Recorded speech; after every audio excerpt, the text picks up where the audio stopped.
안녕하세요. 이재웅 목사입니다. 오늘부터 저와 함께 성경 속의 예배라는 주제로 우리 함께 성경을 공부하고자 합니다. 자, 오늘부터 성경 속의 예배라는 주제로 성경을 공부할 텐데 여러분, 성경의 역사는 바로 예배의 역사라고 할 수 있습니다. 성경 창세기부터 계시록까지의 모든 역사는 예배의 역사이다. 예배 관점에서 예배의 역사이다 라고 할 수 있습니다. 그래서 성경의 역사의 흐름을 따라서 창세기부터 계시록까지 예배의 흐름을 함께 쫓아가고자 합니다. 성경은 다양한 관점으로 볼 수 있지만 예배의 관점으로 보자면 성경은 바로 하나님을 예배하는 내용이다 라고 할 수 있습니다. 그래서 성경의 역사는 예배의 역사다 라고 우리가 말할 수 있겠습니다.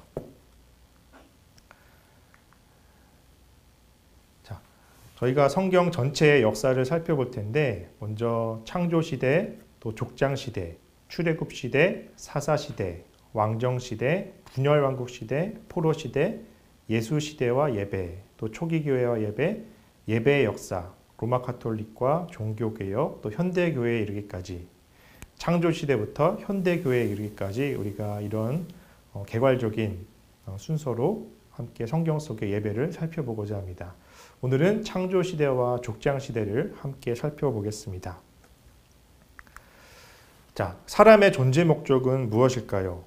하나님은 왜 사람을 창조하셨을까요? 왜 사람을 지으셨을까요? 이사야 43장 21절 말씀 보니까 이 백성은 내가 나를 위하여 지었나니 나를 찬송하게 하려 함이니라 라고 말씀합니다. 이 백성은 하나님이 하나님을 위하여 지었다. 그 이유는 나를 찬송하게 하려 하기 위해, 나를 예배하게 하려 하기 위해 사람을 지었다. 그래서 사람의 존재 목적은 하나님을 예배하기 위해, 하나님과 사귀기 위해, 하나님과 교제하기 위해 사람이 지어졌다라고 할 수 있습니다. 그래서 사람은 무조건 예배드려야 하고 하나님과 사귀어야 하고 교제해야 합니다. 모여서도 예배해야 하고 흩어져서도 예배해야 합니다. 이렇게 사람이 하나님과 예배드릴 때 바로 하나님과 사귐이 일어나고 교제가 일어난다라고 할 수 있습니다. 자, 그래서 하나님은 이 역사 순서대로 올라가자면 하나님은 예배드리기 위해 사람을 창조하셨고요. 또 하나님은 예배드리게 하기 위해 아브라함을 불러내셨습니다. 다른 말로 하나님과 사귐을 갖기 위해 아담을 창조하셨고 또 하나님과 사귐을 갖기 위해 아브라함을 부르셨습니다. 그리고 하나님을 예배드리게 하기 위해 이스라엘을 출애굽시키셨고요. 또 광야에서 하나님을 예배드리게 하기 위해 하나님과 사귐을 갖게 하기 위해 성막을 만드시고 또 예배드리게 하셨습니다. 그리고 나중에 왕정시대에 가서 하나님을 예배드리게 하기 위해 하나님과 만나기 위해 하나님과 사귐을 갖기 위해 성전을 지으셨죠. 또 나중에 포로 시대로 가서 이스라엘 백성이 포로로 잡혀가지만 다시 돌아와서 하나님과 다시 한번 사귐을 갖고 하나님을 예배드리게 하기 위해 성벽과 성전을 재건하는 일이 또 벌어집니다. 그래서 결국에는 예수님이 오셔서 하나님을 온전히 예배드리게 하기 위해, 예배를 회복시키게 하기 위해 하나님과 온전한 사귐을 갖게 하기 위해 예수 그리스도가 오셔서 십자가에 돌아가시고 부활하셨습니다. 그래서 결국에는 예배로 시작해서 예배 회복으로 끝나고 결국에는 우리가 천국에 가서 또 하나님 나라에 가서 드려야 할 것이 바로 이 예배입니다. 하나님과의 사귐입니다. 그래서 사람은 바로 이 예배를 드리게 하기 위해 지으셨다. 하나님께서 사람을 창조하셨다. 그래서 우리는 예배 드릴 때 하나님과 사귐이 있고 교제가 일어난다라고 말할 수 있습니다. 자, 그래서 창세기부터 계시록까지의 내용은 예배를 성공한 사람들, 예배를 실패한 사람들을 보여주고 있고요. 또 하나님이 원하시는 예배는 어떤 건지, 하나님이 기뻐하시는 예배는 어떤 건지, 반대로 하나님이 싫어하시는 예배는 어떤 건지, 하나님이 기뻐하시지 않는 예배는 어떤 건지 창세기부터 계시록까지 그 내용을 담고 있다고 할 수 있습니다. 자, 오늘은 먼저 첫 번째로 창조 시대부터 배워보도록 하겠습니다. 자, 창조와 안식입니다. 하나님의 천지 창조로 먼저 들어가겠습니다. 자, 예배는 안식이다. 안식은 예배이다. 그래서 이 예배와 안식은 서로 붙어 다니는 개념입니다. 뗄래야 뗄 수 없는 개념입니다. 창세기 1장 1절에서 2절 말씀을 함께 보겠습니다. 태초에 하나님이 천지를 창조하시니라. 땅이 혼돈하고 공허하며 흑암이 깊음 위에 있고 하나님의 영은 수면 위에 운행하시니라. 아멘. 자, 창조 이전에는 어땠습니까? 혼돈하고 공허하며 흑암이 깊음 위에 있었다.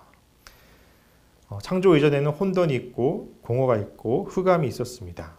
그러나 하나님이 이 천지를 창조하심으로 말미암아 빛을 창조하시고 궁창을 창조하시고 또 땅을 창조하시고 그에 맞게 해달별을 창조하시고 조류와 어류를 창조하시고 또 땅의 동물들과 사람을 창조하시면서 혼돈하고 공허하고 흑암이었던 세상을 질서 있고 체험이 있고 빛된 세상으로 바꾸셨습니다.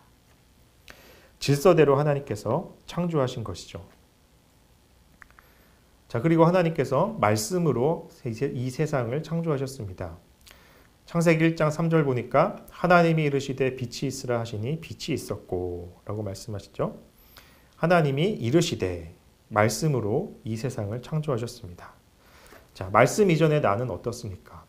말씀을 알기 전에, 하나님을 알기 전에 나는 혼돈하고 공허하고 흑암이 있던 나였습니다. 돈에 따라가고 권력에 따라다니고 내가 누구인지 모르고 내가 어디로부터 와서 어디로 가는지 내가 왜 창조되었는지 전혀 모르는 혼돈과 공허와 흑암에 있었습니다. 그러나 말씀을 만나고 말씀을 들리고 말씀을 듣고 말씀을 믿음으로 말미암아 내 안에 혼돈하고 공허했던 것이 질서가 생기고 우선순위가 생기고 또 체험이 생기고 또 해야 될 것과 하지 말아야 될 것을 구분하는 절대적인 기준이 생기고 내 마음대로 돈 되는 대로 끌려갔던 내 인생이 질서대로 우선순위에 따라 또 체험이 있고 빛된 삶으로 바뀌게 되었습니다. 이렇게 하나님은 나를 혼돈과 공허와 흑암에서 말씀으로 창조하시면서 질서와 체험과 빛으로 바꾸신 겁니다. 자, 그렇게 사람을 지으시고 하나님께서 이렇게 말씀하십니다. 하나님이 자기 형상 곧 하나님의 형상대로 사람을 창조하시되 남자와 여자를 창조하시고 하나님이 그들에게 복을 주시며 하나님께서 사람을 창조하시고 가장 먼저 하신 일이 복을 주신 겁니다. 그래서 이것을 원복이다 그러는데 우리가 또 나중에 창세기 3장에 가면 죄가 나와서 원죄라 그러잖아요. 사실 원죄보다 원복이 먼저였습니다. 하나님께서 사람을 창조하신 이유는 바로 이 복을 주시려고 사람을 창조하셨다라고 말할 수 있습니다. 그래서 우리는 모두 하나님의 복을 받은 사람들입니다. 그 복을 마땅히 알고 누려야 할 존재입니다. 사람께 복을 주시고 창세기 1장 31절에 하나님이 지으신 그 모든 것을 보시니 보시기에 심히 좋았더라. 저녁이 되고 아침이 되니 이는 여섯째 날이니. 하나님께서 보시기에 심히 좋았더라 라고 말씀하고 있습니다. 이제 창조의 완성이 이루어진 것입니다.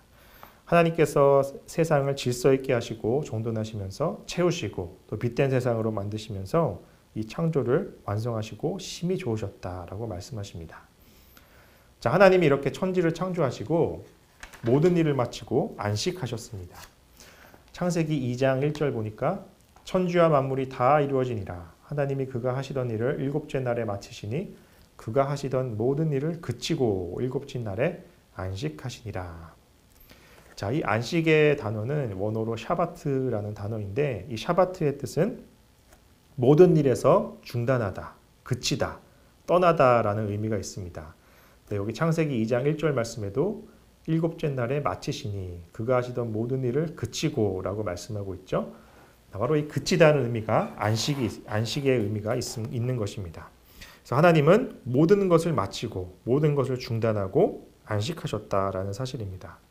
자, 그래서 이 안식, 우리가 예배를 안식이라고 하는 이유는 하나님 앞에서 모든 것을 그치고 중단하는 시간이기 때문입니다. 온전히 하나님 앞에만 집중하는 시간이기 때문에 안식은 예배이다. 예배는 안식이다 라고 말하는 것입니다. 우리가 월요일부터 주중에 6일 동안 직장에서 우리의 삶의 현장에서 달리던 그런 관성들이 있습니다. 습관들이 있습니다. 또 세상에서 우리가 걱정하고 죄를 짓고 미웠던 그런 마음들이 있습니다. 하나님께서는 그것을 모든 것을 그치고 모든 것을 중단하고 하나님 앞에 와서 안식을 누려라 라고 하는 의미에서 바로 안식일을 예배의 날로 삼으신 것이죠. 그래서 하나님이 본으로 모든 것을 먼저 그치시고 안식의 본을 보이신 겁니다. 자, 그런데 우리가 삶에서 있다가 이렇게 어떤 비즈니스를 하던가 그런 와중에 이렇게 주일에 문을 닫고 쉬는 것, 중단하는 것이 쉽습니까? 네, 이것은 용기가 필요합니다. 바로 내가 지금 이걸 안 해도 좋다. 내가 이걸 포기해도 좋다. 안 가져도 좋다. 딱 끊는 용기가 있어야 됩니다. 믿음이 있어야 합니다. 왜냐하면 이걸 안 해도 하나님이 날 책임지시기 때문이다. 나는 하나님의 주인이고 나는 하나님의 종이다. 라는 믿음이 있어야 우리가 쉼을 누릴 수 있고 중단하고 그치고 안식일에 하나님께 집중할 수 있습니다. 이렇게 모든 것을 중단할 때 우리는 하나님께 영과 진리로 예배하게 되고 전심으로 하나님을 예배하게 될 수 있는 것입니다. 자, 그래서 안식이 바로 예배이다. 자, 그 다음에 안식일의 주인은 하나님이시고 그날을 복되게 하시고 구별하셨습니다. 창세기 2장 3절 보니까 하나님이 그 일곱째 날을 복되게 하사 거룩하게 하셨으니 이는 하나님이 그 창조하시며 만드시던 모든 일을 마치시고 그날에 안식하셨음이니라. 자, 이 일곱째 날 안식일을 복되게 하시고 거룩하게 하셨다. 자, 이 복되게 하다라는 히브리어는 바라크라는 단어인데 이 바라크 안에는 무릎을 꿇다라는 의미가 있습니다. 자, 우리가 복 생각하면 세상적으로 성공하고 번영하고 부를 누리는 것이 복이라고 생각하는데 성경의 복은 바로 무릎 꿇는 것이 복이다. 하나님 앞에 무릎 꿇고 예배드리는 것이 복이다 라고 하는 겁니다. 이 자체가 복이라는 것입니다. 하나님을 가까이 하는 것이 바로 복이다 라고 하는 것입니다. 그런 의미에서 이 날을 안식일 날을 복되게 했다라는 의미는 하나님 앞에 무릎 꿇게 하고 하나님을 가까이 하게 했다라는 뜻이 될 수 있습니다. 그리고 거룩하게 하셨다. 안식일을 거룩하게 하셨다라는 거룩하다라는 의미는 히브리어로 카도시라는 단어인데 이 단어는 구별하다라는 의미가 있습니다. 그래서 하나님께서 이 안식일을 거룩하게 구별하신 날이다. 그래서 특별히 이 안식일을 다른 날과 구별해서 다른 일상과 구별해서 모든 것을 그치고 중단하고 하나님 앞에서만 온전히 드리는 그런 주님의 날로 안식의 날로 예배의 날로 삼아야 되는 것이죠. 자, 그러면 혹 이런 질문이 생길 수 있습니다. 그러면 월요일부터 토요일까지는 안식일이 아닙니까? 네, 하나님의 날이 아닙니까? 네, 모든 날이 사실 하나님의 날이죠. 모든 날이 예배의 날입니다. 그러나 우리가 주일을 온전한 안식일로 예배의 날로 지키지 못하면 월요일부터 토요일까지 주님의 날로 예배의 날로 또 지킬 수가 없습니다. 우리가 월요일부터 토요일까지를 주님의 날로 지키기 위해서는 먼저 주일부터 거룩하게 구별해서 하나님의 날로 온전한 안식의 날로 삼을 때에 주중의 삶도 우리가 매일매일 주님의 날로 예배의 날로 삼을 수 있게 되는 것입니다. 자, 그래서 하나님께서 먼저 창조시대에 바로 예배를 안식일에 비유하셨습니다. 그래서 이 안식일을 질서와 체험과 빛된 삶으로 회복시키는 날로 만드셨고 또 하나님이 정하셔서 복되게 하시고 거룩하게 구별하신 날이다 라고 이 안식일을 만드셨습니다. 바로 우리는 이 안식일에 주일에 하나님께 예배를 드리게 되는 것이죠. 자, 다음은 가인과 아벨로 넘어가겠습니다. 자, 아담의 자손인 가인과 아벨이 하나님께 예배를 드리게 됩니다. 가인은 농사 짓는 사람이었고 아벨은 양을 치는 사람이었습니다. 창세기 4장 3절에 보니까 세월이 지난 후에 가인은 땅의 소산으로 제물을 삼아 여호와께 드렸고 아벨은 자기도 양의 첫 새끼와 그 기름으로 드렸더니 여호와께서 아벨과 그의 제물은 받으셨으나 가인과 그의 제물은 받지 아니하신지라. 가인이 몹시 분하여 안색이 변하니 하나님께서 가인의 제물은 안 받으시고 아벨의 제물을 받으셨다라고 말씀하고 있습니다. 하나님께서 왜 그렇게 아벨의 제물만 받으셨을까요? 혹자는 하나님이 곡식을 싫어하시고 고기를 좋아하기 때문에 양의 고기를 그 첫 새끼를 받으셨다. 그 피의 제물을 받으셨다라고 해석할 수 있습니다. 그러나 그것은 잘못된 해석이고 하나님은 절대 고기가 좋아서 아벨의 제물을 받으신 것이 아닙니다. 왜냐하면 레위기에 보면 소제라는 제사가 있거든요. 네, 곡식을 가지고 드리는 제사가 있는데 하나님께서 물론 곡식의 제사도 기뻐 받으십니다. 내용물이 중요한 것이 아닙니다. 우리의 직업에 따라서 우리의 생업에 따라서 드리는 모든 예물, 모든 제물을 하나님께서는 기뻐 받으십니다. 내용물이 중요한 것이 아니라 하나님은 예물 이전에 사람을 받으시는 분입니다. 자, 여기 말씀해 보면 가인과 그의 제물은 받지 아니하신지라. 그런데 아벨과 그의 제물은 받으셨다라고 말씀합니다. 자, 제물 앞에 가인, 제물 앞에 아벨, 사람이 먼저 나오죠. 하나님께서는 예물 이전에 가인, 아벨의 그 마음 중심을 보신 것입니다. 그래서 예물을 준비하는 사람이 중요한 것이죠. 나 자신이 먼저 제물이 되어야 되는 겁니다. 그것이 바로 하나님이 보시기에 받을 만한 이유가 되었습니다. 성경에는 구체적으로 하나님께서 이런 이유 때문에 받지 않으셨다라고 하는 것이 명백하게 나와 있지 않지만 우리가 예물보다 예물 드리는 사람이 중요하다라는 것을 깨달을 수 있습니다. 그래서 우리는 예배 드릴 때 나 자신이 먼저 제물이 되어야 하는 것이죠. 예물이 중요한 것이 아니라 내 자신이 먼저 제물이 되는 것이 중요한 겁니다. 우리가 주일에 교회 올 때에 외모는 정장을 입고 말끔하게 올 수 있습니다. 그러나 그 사람의 속은 어떤지 목사들이 알 수 없습니다. 동일하게 목사들이 보지 못하는 곳에서 뒤에 앉아서 눈물만 흐리다 가는 사람도 있습니다. 목사들이 보지 못하지만 사람들이 보지 못하지만 하나님은 아십니다. 아, 저 사람이 외모는 멀끔하지만 예배드리러 오지 않았구나. 아, 저 사람이 외모는 저렇게 안 좋을지 몰라도 중심은 나를 위해서 정말 온전히 상한 심정으로 예배드리고 왔구나 라고 하나님이 다 아십니다. 그래서 예배드리는 사람이 먼저 알고요. 그 자신이 먼저 알고 또 하나님께서 그 사람의 마음을 보시고 예배드리는 사람을 보시는 겁니다. 그래서 우리는 예배를 드릴 때 예물보다 나 자신이 먼저 제물이 되는 그 태도, 마음의 중심이 중요하다고 할 수 있습니다. 자, 그렇게 가인과 아벨이 예배를 드린 후에 가인이 자신의 제물을 받지 않으신 하나님을 향해서 분노에 사로잡힙니다. 그리고 하나님의 말씀을 듣지 않죠. 창세기 4장 6절에 보니까 여호와께서 가인에게 이르시되 내가 분하여 함은 어찌 됨이며 안색이 변함은 어찌 됨이냐. 내가 선을 행하면 어찌 낯을 들지 못하겠느냐. 선을 행하지 아니하면 죄가 문에 엎드려 있느니라. 죄가 너를 원하나 너는 죄를 다스릴지니라. 네, 하나님께서는 이 가인에게 가인이 미워서 이 말을 한 것이 아닙니다. 가인에게 계속해서 예배의 기회를 주기 위해서 돌이킬 기회를 주기 위해서 가인을 사랑하시기 때문에 바로 이 말씀을 하신 것입니다. 네가 왜 분하여 하느냐? 내가 선을 행할 수 있다. 네가 죄를 다스릴 수 있는 능력이 있다. 라고 하는 것을 일깨워 주기 위해 이 말씀을 하신 것입니다. 그런데 가인의 잘못은 이 말씀을 듣지 않고 고치지 않고 회개하지 않고 한 번의 예배가 잘못됐다고 해서 인생 전체가 실패한 것처럼 그렇게 한 번의 예배로 끝나는 것이 예배가 아닌데 계속해서 예배의 기회가 주어지는데 가인은 그 예배를 오해하고 한 번의 예배가 잘못됐다고 해서 실패했다고 해서 고치지 않고 또 회개하지도 않고 분노에 사로잡힌 것이죠. 그래서 결국 아벨을 죽이게 됩니다. 가인이 그의 아우 아벨에게 말하고 그들이 들으했을 때에 가인이 그의 아우 아벨을 쳐 죽이니라 라고 말씀합니다. 자, 예배로 시작됐던 이 예배가 잘못 들어지니까 결국에는 살인까지 이어지게 됩니다.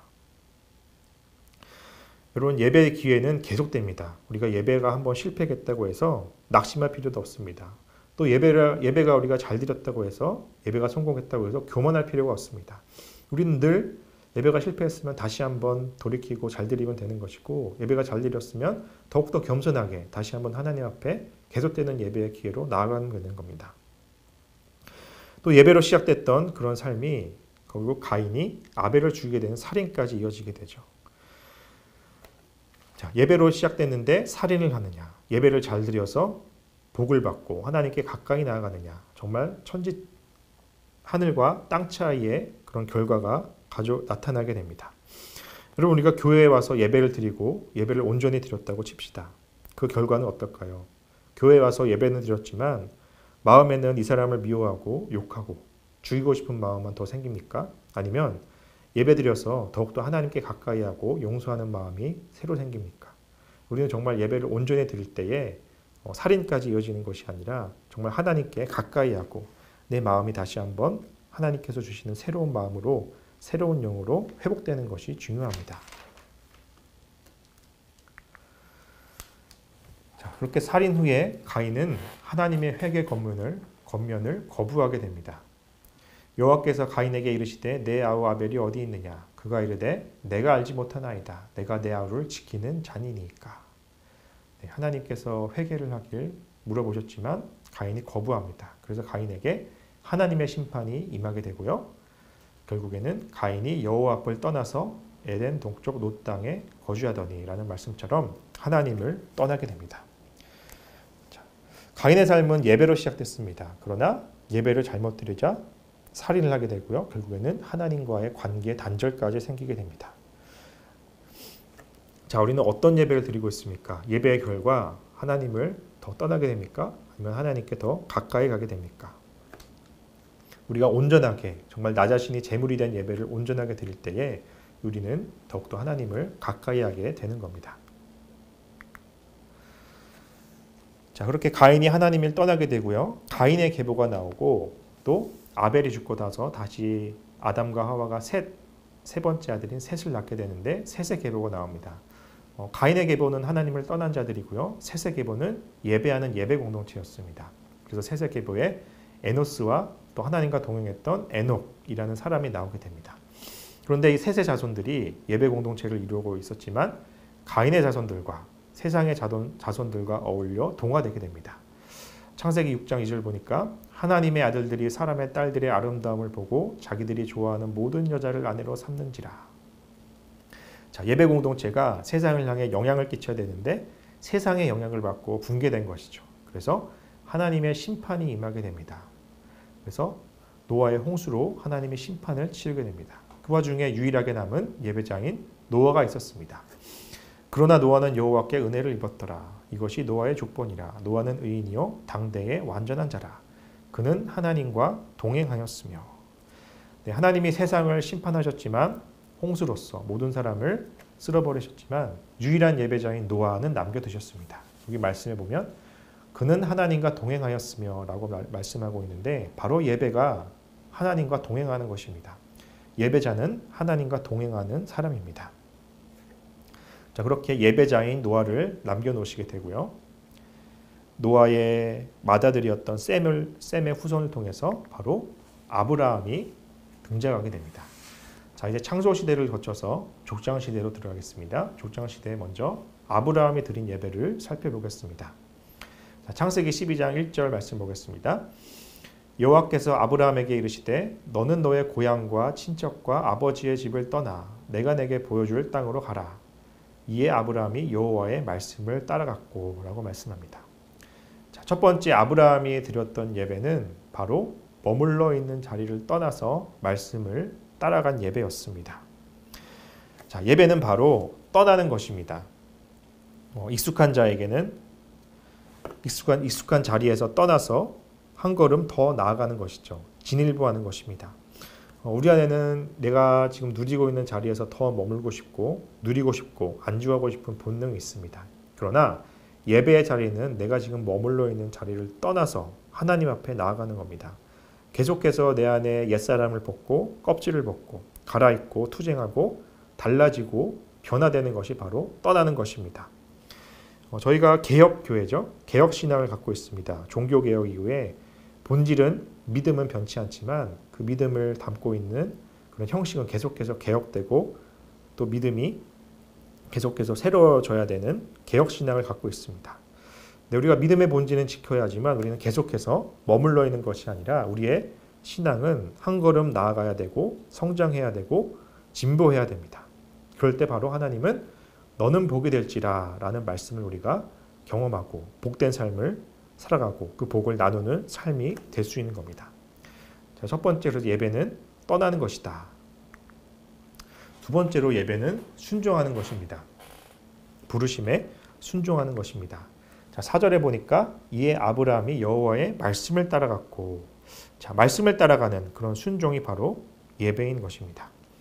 자, 이 예배 말씀에 순종하고 떠나는 것이 바로 예배입니다. 순종하고 떠나는 것은 예배당에서만 이루어질 수 없습니다. 반드시 우리의 삶의 자리에서, 세상에, 우리가 가정에서, 직장에서, 우리의 삶의 현장에서 이루어지는 것이 바로 순종과 떠남의 예배를 드리는 자리입니다. 바로 우리는 이런 아브라함처럼 순종과 떠남의 예배를 우리의 삶의 자리에서 드릴 수 있어야겠습니다.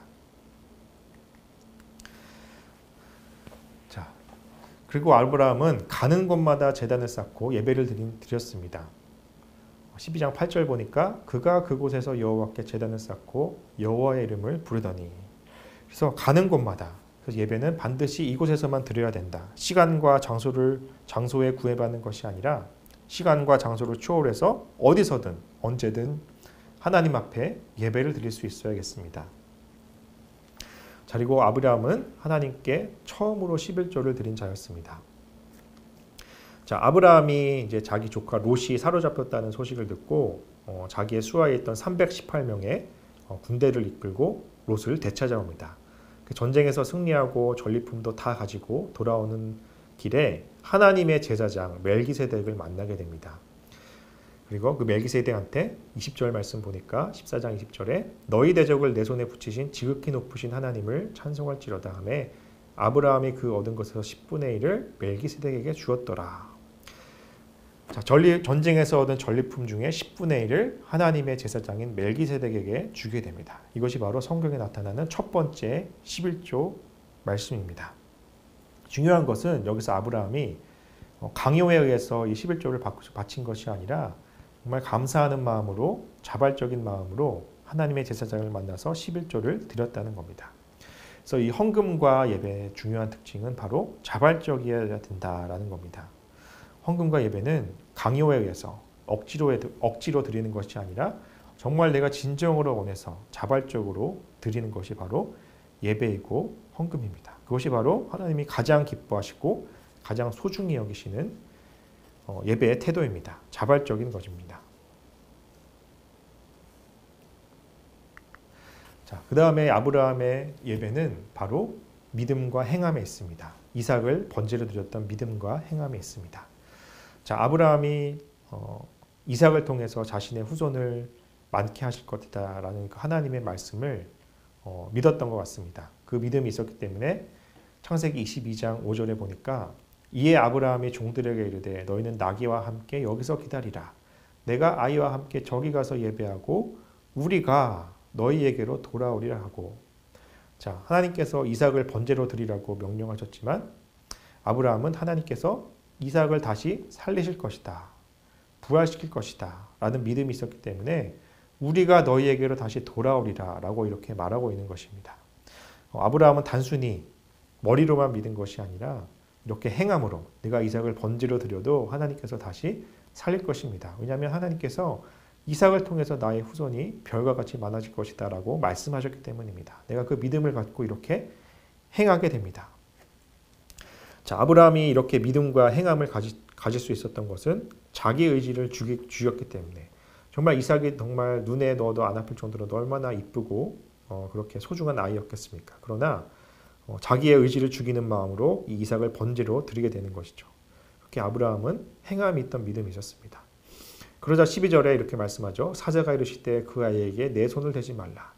그에게 아무 일도 하지 말라. 내가 내 아들 내 독자까지도 내게 아끼지 아니하였으니 내가 이제야 내가 하나님을 경외하는 줄을 아노라.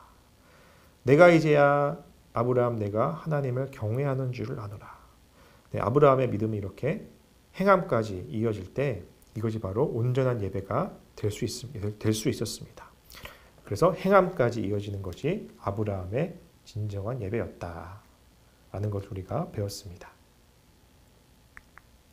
자, 다음은 이삭이 드린 예배로 넘어가겠습니다. 자, 아브라함이 그렇게 이삭을 제물로 바칠 때 이삭의 마음은 어땠을까요? 네, 창세기 22장 9절 말씀 보니까 하나님이 그에게 일러주신 곳에 이른지라. 이에 아브라함이 그곳에 제단을 쌓고 나무를 버려놓고 그의 아들 이삭을 결박하여 제단 나무 위에 놓고. 자, 이삭은 결박당했습니다.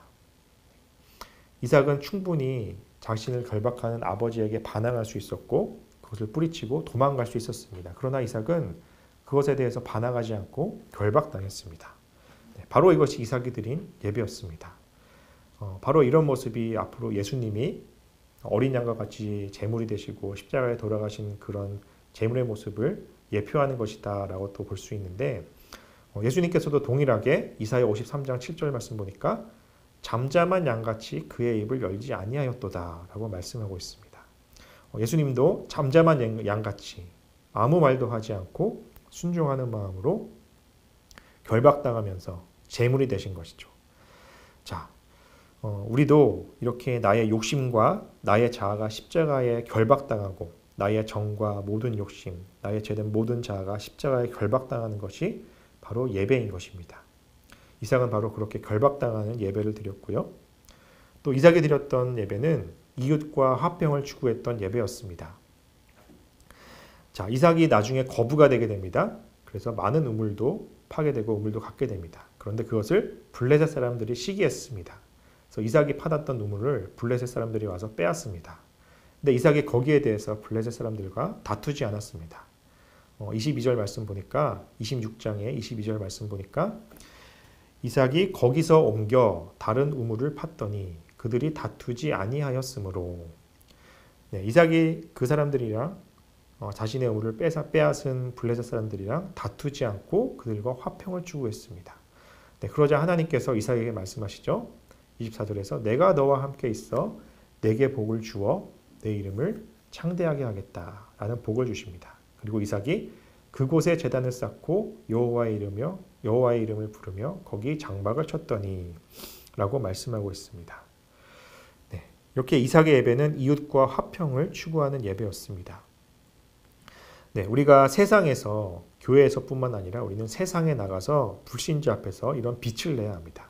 이웃과 화평과 평화를 추구하고 사랑을 나눠줘야 되는 것이 바로 예배자의 모습입니다. 저희 교회 올해 표가 영적 지경을 넓혀주셔서인데요. 그런 영적 지경을 넓히기 위해서 영적인 인플루언서들이 되기 위해서는 바로 이웃에게 사랑과 화평을 나눠주고 화평을 추구하는 예배자들이 되어야겠습니다. 세상에서 소금과 빛으로 하나님의 이름을 전하는 그런 예배자들이 되어야겠습니다. 다음은 야곱이 드린 예배를 살펴보겠습니다.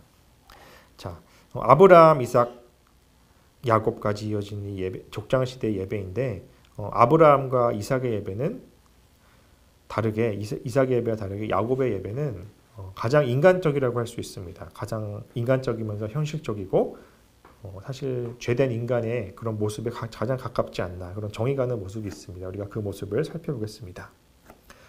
자, 야곱이 드렸던 예배는 바로 도피 중에 드린 예배였습니다. 야곱이 아버지와 형 에서를 속이고 장자권을 빼앗아갔죠.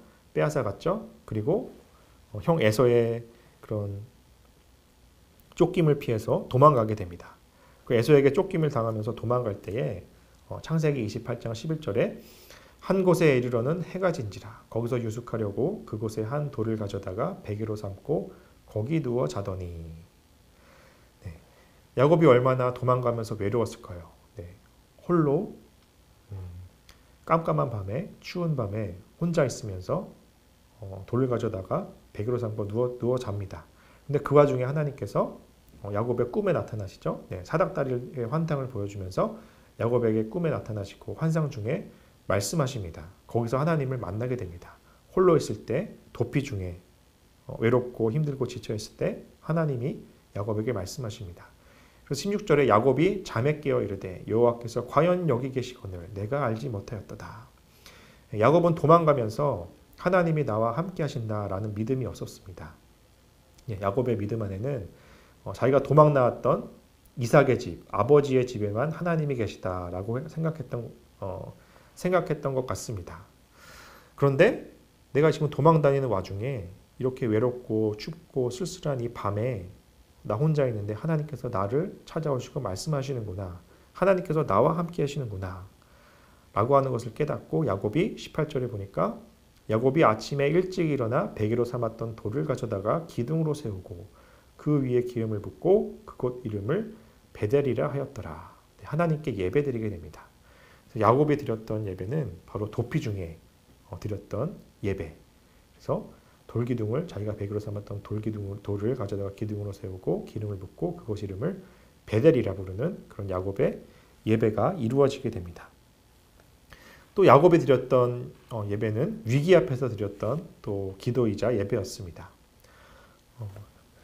야곱이 그렇게 도피 중에 하나님을 만나게 되고 이제 나중에 삼촌 라반의 집에 가서 또 자기 아내인 라헬을 얻고 레아를 얻고 라헬을 얻고 그렇게 많은 부를 얻게 됩니다.